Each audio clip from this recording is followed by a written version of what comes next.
কিন্তু শাস্ত্রে বললেন, কলিহত জীব যত অপরাধী করুক, যত পাপই করুক না কেন, একবার যদি হরিবোল বলতে পারে আর কিছু করতে হবে না। একবার, এটাই হচ্ছে কলির মাহাত্ম্য, যে একবার কৃষ্ণ নামে যত পাপ হরে, জীবের সাধ্য নেই জীব তত পাপ করে। তবে সেটা বলার মতো বলতে হবে। সংসার জীবনে এই পৃথিবীতে মনুষ্য কোলে জন্ম পেয়ে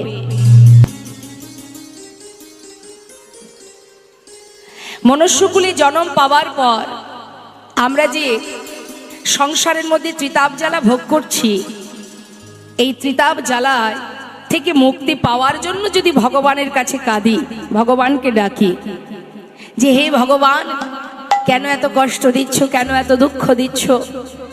পেয়েছি সাধের মানব জনম, কৃষ্ণ বলার বদন, হরি বলার বদন, কিন্তু হলো কি আমাদের উপায়?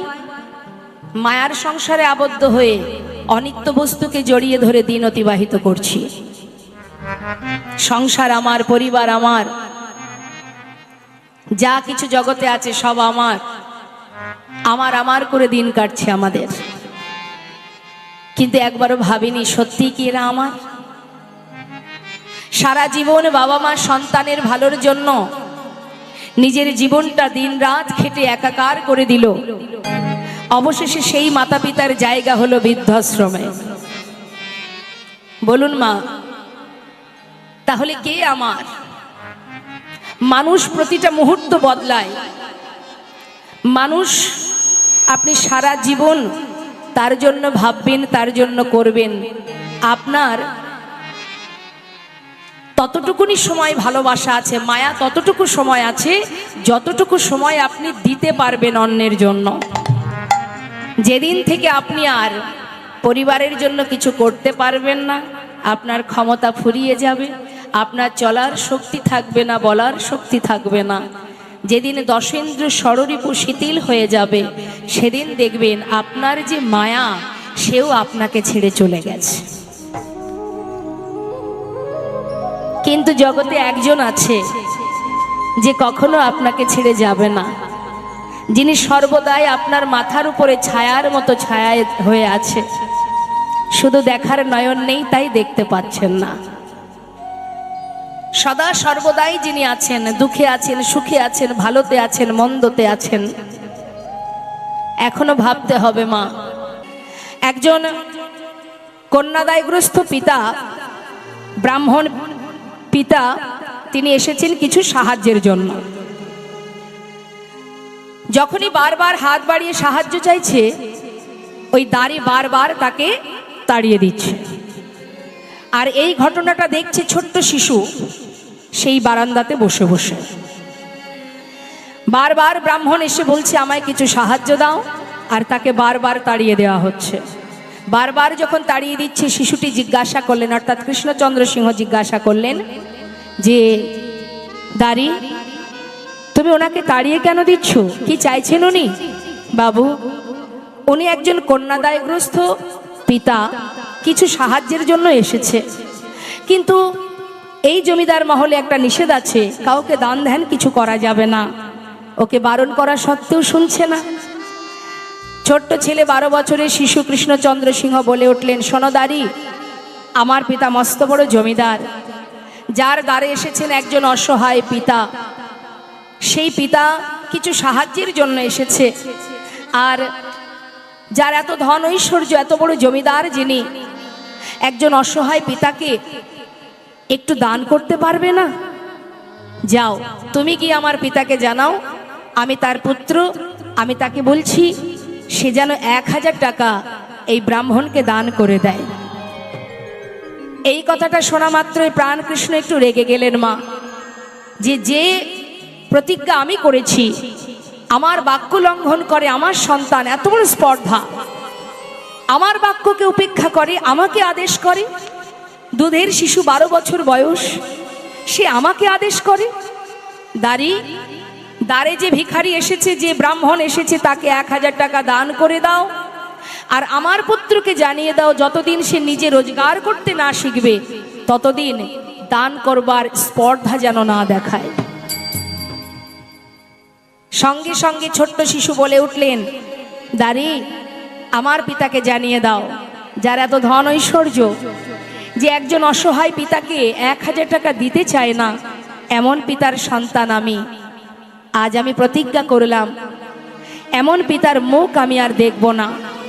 আমি প্রতিজ্ঞা করলাম, যতদিন নিজে রোজগার করতে না শিখব, ততদিন পিতৃ সম্পদের 1 কোণাও আমি কাউকে দান করব না।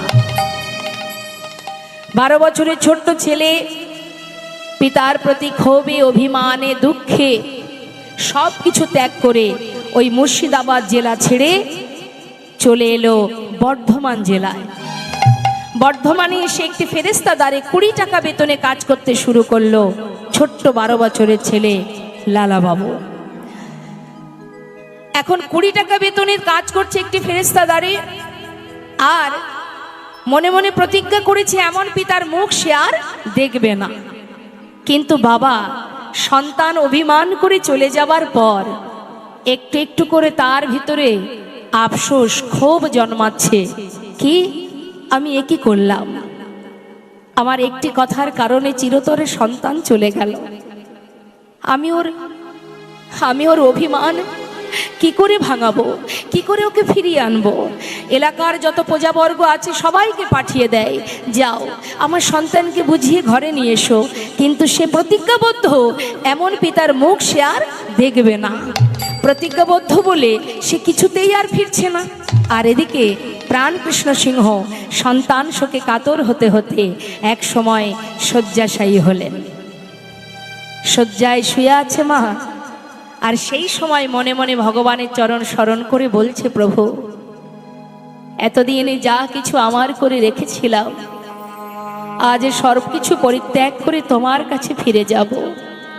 দয়াময়, একটা কথার কারণে, একটা ভুলের কারণে চিরতরে সন্তান হারিয়েছি আমি। মৃত্যুর আগে একবার তার বদনটুকু দেখতেও পেলাম না, কিন্তু আমি ছাড়া তো ওর আর কেউ নেই।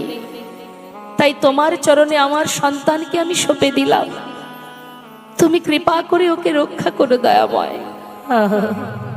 এটা আমাদেরও হয় বাবা, যখন ক্ষমতা থাকে, যখন শক্তি থাকে, যখন চলতে পারি, বলতে পারি, যেন কখনো কখনো মনে হয় আমি মনে হয় ভগবান, তাই না?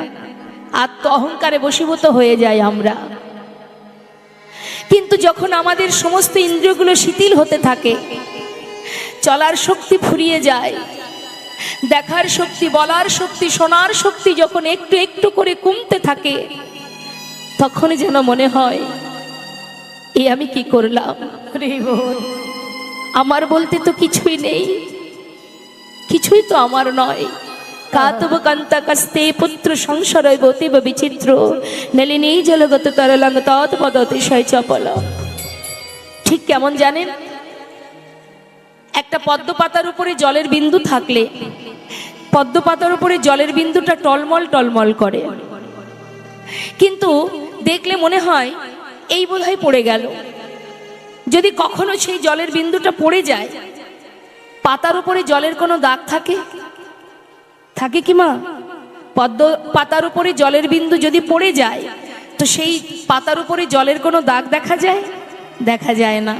ঠিক তদ্রূপ আমাদের হৃদয় পদ্মের পাতায় প্রাণরূপ জলের বিন্দু টলমল টলমল করছে। কখন পড়ে যাবে কেউ জানে না। যদি কখনো পড়েই যায়, জেনে রাখবেন, কখনো যদি পড়ে যায়, যাদের জন্য সারা জীবনটা আমরা একাকার করলাম, যাদের সুখের জন্য, যাদের মঙ্গলের জন্য, তারা কিন্তু বাবা তাদের হৃদয় পদ্মের পাতায় এতটুকু দাগ থাকবে না। এটাই সত্য। বৈষ্ণব মহাজন বলছে, সময় করিয়া পথটি ধরিয়া যেবা চলে দ্রুত গতি।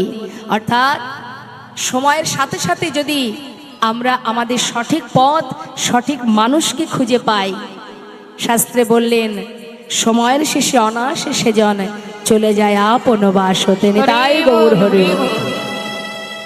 এখনো জানো, সংসারের প্রতি যেটুকু কর্ম সেটা আমার দায়িত্ব, কিন্তু আপন কে আমার? আজ শয্যায় শুয়ে শুয়ে প্রাণ কৃষ্ণ সিংহ কাঁদছে সন্তানের জন্য, আর ভগবানের চরণে সর্বস্ব সঁপে দিয়ে বলছে, তুমি রক্ষা করো হে হে ভগবান, এ জগতে সবই কিছু তোমারই তো দান। এ জগতে সব কিছু তোমারই তো দান। তুমি রক্ষা করো হে হে ভগবান,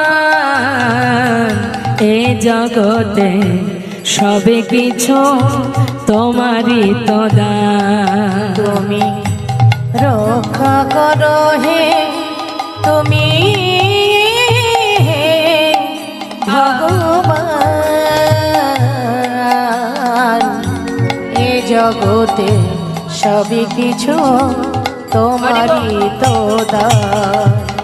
তুমি আছো হরি এই বিশ্ব চরাচরে, শেষের দিনে হরি ডাকিব তোমারে। তুমি আছো হরি এই বিশ্ব চরাচরে, শেষের দিনে হরি ডাকিব তোমারে। রক্ষা করো হে ভগবান,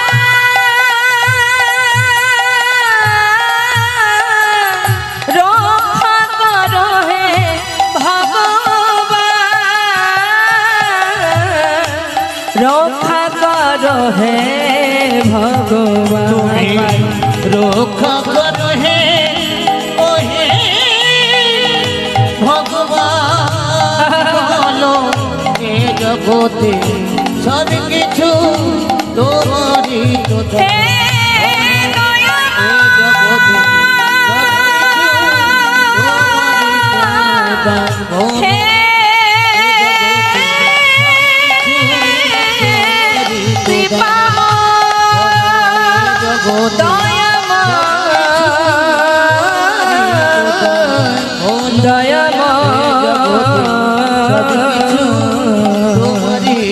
দান বলো এ জগতে সব কিছু তোমারই তো দান। বলো এ জগতে সব কিছু নিতাই গৌর হরি বল হরি বল। দান। দেখতে দেখতে প্রাণ পাখি উড়ে চলে গেল। প্রাণ কৃষ্ণ সিংহ ইহলোক ছেড়ে পরলোক গমন করলেন। খবর চলে গেল তার পুত্র লালা বাবুর কাছে। খবর পাওয়া মাত্রই এলাকাবাসী সবাই গিয়ে বললেন, বাবু আপনার যার প্রতি অভিমান ছিল সে তো ছেড়ে চলে গেছে, এবার তো আপনি ফিরে চলুন, না হলে জমিদারি কে রক্ষা করবে। সবার অনুরোধে, সকলের অনুরোধে ফিরে এলেন জমিদার লালা বাবু। ফিরে আসার পর জমিদারি সমস্ত হিসাব নিকাশ বুঝে নিয়ে এবার শুরু করে দিলেন জমিদারি রক্ষা করা। কিন্তু মা, উপযুক্ত বিবাহের বয়স হয়েছে বলে সবাই মিলে সুকন্যার সন্ধান করে লালা বাবুর অর্থাৎ কৃষ্ণচন্দ্র সিংহের বিবাহ দিলেন। বিবাহের পর সংসারের মধ্যে একটি পুত্র সন্তান হলো। ছেলের নাম রাখলেন নারায়ণ। নিতাই গৌর হরি বল। ভগবানের নামে নাম রেখেছে, এখন আর রাখে কেউ? এখন আর ভগবানের নামে কেউ নাম রাখে না, এখন আরো ভালো ভালো নাম রাখে। বলে ওসব চলবে না, ব্যাকডেটেড, ওসবের নাম এখন আর চলে না। এখন কত ভালো নাম বেরিয়েছে, তাও কি দেশি নয়, বিদেশি বিদেশি নাম, জনি বনি রনি, তাই তো? এগুলো রাখেন তো, এগুলোই রাখেন? বলছে হ্যাঁ। রাধে রাধে। দেখুন, সন্তানকে যদি ভগবানের নামে নাম রাখা হয় তাতে উপকার। দেখবেন কিছু কিছু জায়গার নাম আছে ভগবানের নামে, যেমন আমাদের কলকাতার দিকেই বলি গোপালনগর, জায়গার নাম কি? গোপালনগর। যেমন বিষ্ণুপুর, নদিয়ায় আছে, নদিয়া ডিস্ট্রিক্টে আছে কৃষ্ণনগর, জায়গার নামটা কি ভগবানের নামে? তো দুর্গানগর। তা বাবা, এই যে জায়গার নামগুলো আছে ভগবানের নামে, যেজন নাস্তিক ব্যক্তি, যেজন ভগবানকে চেনে না, জানে না বা ভালোবাসতে চায় না, সে যদি কখনো কৃষ্ণনগরে যায়, কেউ যদি জিজ্ঞাসা করে ভাই কোথায় যাচ্ছিস, বলতে হবে তো তাকে, যাচ্ছি ভাই কৃষ্ণনগরে, নিতাই গৌর হরি বল। অর্থাৎ শাস্ত্রে বললেন হেলায় বা শ্রদ্ধায় যে বা নাম লয়, ক্রমে ক্রমে কৃষ্ণ ভক্তির হয় উপচয়। কেউ যদি অবহেলা করেও কৃষ্ণ নাম মুখে বলে, কৃষ্ণ গালি দিতে কেউ যদি করে কৃষ্ণ নাম উচ্চারণ, সাধুগুরু বৈষ্ণবকে দেখলে কিছু কিছু ব্যক্তি আছে যারা ব্যঙ্গ করে, ঠাট্টা করে, সাধুদের দেখলে জয় নিতাই হরে কৃষ্ণ বলে তো। আচ্ছা বলুন, যদি কোনো সাধুকে দেখে কেউ ব্যঙ্গ সহকারে ঠাট্টা করতে করতে জয় নিতাই বলে, সেই সাধু কি কোনো প্রতিবাদ করে? বরং কি বলে? তোমার মঙ্গল হোক, নিতাই গৌর হরি বল বলে তো। এটাই মহন্তের স্বভাব। শাস্ত্রে বললেন মহন্তের স্বভাব হয় তারিতে পামর, নিজ কার্য নয় তবু জান পর ঘর। এটাই মহন্তের স্বভাব। সে কি বলে? যে নাম কখনো উচ্চারণ করিস না, আজ আমার বেশটা এই সাধুর বেশ দেখেছিস, তাই জয় নিতাই বলেছিস। যতবার দেখবি ততবার বলবি, আর যতবার বলবি একটু একটু করে তোর মধ্যে কৃষ্ণ প্রেমের উদয় হবে। নিতাই গৌর হরি বল। তাই যেভাবেই তুমি নাম করো না কেন মা, যেভাবেই বলো না কেন, তার প্রমাণ লক্ষ্য হীরা। লক্ষ্য হীরা। শাস্ত্রে বললেন কৃষ্ণ গালি দিতে যদি কেউ করে কৃষ্ণ নাম উচ্চারণ, সেই নাম হয় তার মুক্তির কারণ। লক্ষ্য হীরা হরিদাস ঠাকুরকে ভণ্ড বলে প্রমাণিত করতে এসে নিজেই হরিদাস ঠাকুরের চরণে সঁপে দিয়েছিলেন নিজেকে। নামের এমনই মহিমা, যেভাবেই তুমি আস্বাদন করো, যেভাবেই গ্রহণ করো না কেন, যেভাবেই বলো না কেন। আজ ছোট্ট ছেলের নাম রেখেছেন নারায়ণ, কিন্তু জমিদার কৃষ্ণচন্দ্র সিংহের একটি পালিত কন্যা আছে, সেই পালিতা কন্যার নাম সুমতি। তাহলে পরিবারে কজন? 4 জন। জমিদার কৃষ্ণচন্দ্র সিংহ, তার সহধর্মিনী যার নাম কাত্যায়নী, এবং তার পুত্র নারায়ণ, তার পালিতা কন্যা সুমতি। এই সুন্দর সংসার বাবা। কিন্তু কখন কার ভিতরে যে বৈরাগ্য আসবে, ত্যাগের সৃষ্টি হবে, সাধু সঙ্গ লাভ হবে, কেউ বলতে পারে না। কখন যে কার ভিতরে সমস্ত কামনা বাসনা চাওয়া পাওয়া দূরীভূত হয়ে যাবে, কখন যে কৃষ্ণ প্রেমের উদয় হবে, কে বা জানে। লালাবাবু ছিলেন পরম ভক্ত, তিনি ভগবানকে ভালোবাসতেন, কিন্তু যেহেতু তিনি জমিদার ছিলেন, সবাইকে রক্ষা করা, সবার ভালো মন্দ চিন্তা করার মধ্যে দিয়ে সে কৃষ্ণ ভজন করার সময় হয়ে উঠত না তার। কিন্তু হৃদয় মাঝে ছিল কৃষ্ণ প্রেম। দান ধ্যান করতে ভালোবাসতেন, মন্দিরে দান করতেন, সাধুগুরু বৈষ্ণবকে দান করতেন। কিন্তু হঠাৎ একদিন কি হলো বাবা, এই লালা বাবুর ত্যাগের সৃষ্টি হলো। কিভাবে হলো সেটাই আমাদের জানতে হবে। এক ভিখারি এসেছেন দ্বারে, ভিক্ষা নেবে, ভিক্ষাং দেহি, চিৎকার করে ভিক্ষা চাইছে। আর বারবার ভিখারি যখন ভিক্ষা চাইছে, স্বয়ং লালা বাবু নিজেই দ্বারে এসে দাঁড়িয়েছে। সেই ভিখারির সামনে দাঁড়িয়ে জিজ্ঞাসা করছে, তুমি ভিক্ষা করো কেন? কেন ভিক্ষা করো? আর ভিক্ষা করে কি করো তুমি? যেই না জিজ্ঞাসা করেছে, তখন ভিখারি বললেন, বাবু আমি কেন ভিক্ষা করি? তাহলে শোনো। বাবু গো, বাবু গো,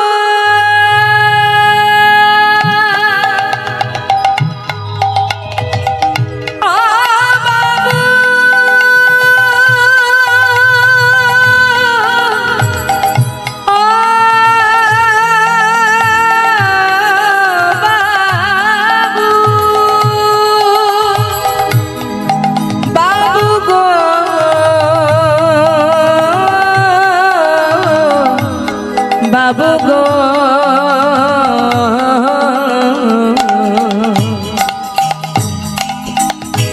আমি হলাম দিন ভিখারি। ও বাবু, আমি হলাম দিন ভিখারি। তাই দাঁড়ে দাঁড়ে ঘুরে বেড়ায়, দাঁড়ে বেড়া আমি দাঁড়ে দাঁড়ে ঘুরে বেড়া আমার নয় টাকা করি আমি হলাম দিন ভিখারি বলে ও গো বাবু আমি হলাম দিন ভিখারি। আচ্ছা ভিক্ষা করে কি করো শুনবে? আমার ঘরে আছে গিরিধারী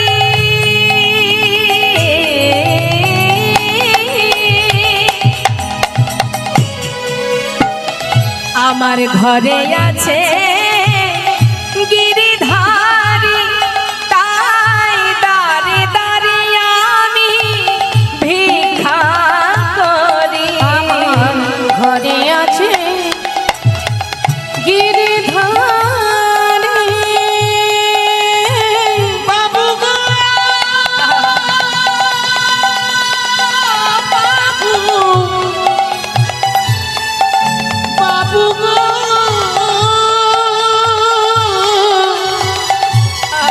বাবু ঘরে আছে গিরিধারী দাঁড়ে দাঁড়ে ভিক্ষা করি তারে সেবা দিয়ে পাই গো প্রসাদ তার সেবা দিয়ে আমি পাই গো প্রসাদ তারে সেবা দিয়ে পাই গো প্রসাদ বাবু এই তো আমার রীতি আমি হলাম নিতাই গৌর হরি বল গৌর হরি বল আমি হলাম দিন ভিখারি বলে ও গো বাবু আমি হলাম দিন ভিখারি। কি বললেন মা? দাঁড়ে দাঁড়ে ভিক্ষা করে ঘরে গিরিধারীর সেবা দিয়ে তবে প্রসাদ পায়। কথাটা শোনা মাত্রই জমিদার লালাবাবু অনেক দামি দামি রত্নের একটা পুটুলি বেঁধে ভিখারির হাতে দিলেন, ধরো এটাতে কি আছে বাবু? অনেক দামি রত্ন আছে, এগুলো নিয়ে যাও। এগুলো দিয়ে কি হবে? কেন? আমার মতো ধনী হয়ে যাবে, যাও নিয়ে চলে যাও। ঠিক আছে বাবু তাহলে আসি। এই বলে সেই দামি রতনের পুটুলিটা বুকের মধ্যে করে নিয়ে বাবা কিছুটা পথ এসেছে। আসার পর একটা দূরে জঙ্গলে সেই পুটুলিটা ধরে ছুঁড়ে ফেলে দিয়েছে। পিছন থেকে জমিদার লালাবাবু দেখে চিৎকার করে উঠলেন, ভিখারি এত বড় স্পর্ধা তোমার! আমি যা কিছু তোমাকে দিলাম তুমি ফেলে দিলে, কেন ফেলে দিলে? করজোড়ে বললেন, বাবু আমাকে ক্ষমা করে দিন। আপনার দেওয়া মূল্যবান সম্পদ যখন আমি মাথায় করে নিয়ে যাচ্ছি, হঠাৎ কে যেন আমাকে বারবার ডেকে বলল, ওরে এগুলো নিয়ে কোথায় যাচ্ছিস তুই? আচ্ছা তুইও বুঝি জমিদার লালার মতো ধনী হতে চাস? কেন রে, আমি তো তোর কাছে কিচ্ছু চাইনি। আমি তো বলিনি আমাকে ক্ষীর ননি মাখন এনে দে। যেমন করে দাঁড়ে দাঁড়ে ভিক্ষা করে আমার সেবা দিস, আমি তো তাতেই খুশি। দে, ফেলে দে, আমার কাছে আয়, চলে আয়। যদি ওই মোহে তুই ডুবে যাস, তোর যে আর কৃষ্ণ ভজন হবে না। ওই মোহে যদি তোর দিন কেটে যায়, একটু একটু করে তুই যে গোবিন্দ ভুলে যাবি। আয়, আমার কাছে আয়, ফেলে দে। যেমন ভাবে জীবনযাপন করছিলি তাতেই আমি খুশি। আয় ভিখারি আয় রে ফিরে, ভুলে যাস না মহাভরে। ভিখারি আয় রে ফিরে, ভুলে যাস না ও তুই মহাভরে। আই ভিখারি আই রে ফিরে ভুলে যাস না মহাঘরে। তোর গোবিন্দ সেবার বেলা বয়ে যায়, ওই গোবিন্দ সেবা বেলা বয়ে যায়। বিদুরের খুদ যেমন তোর ভিক্ষার অন্ন তেমন। বিদুরের খুদ যেমন,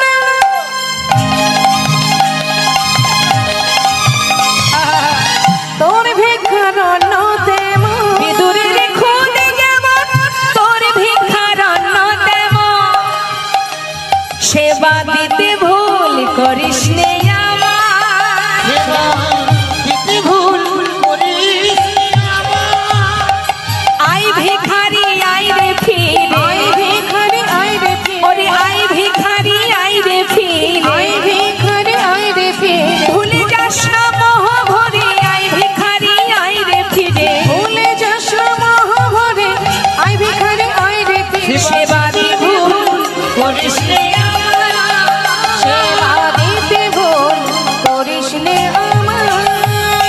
হরি বল।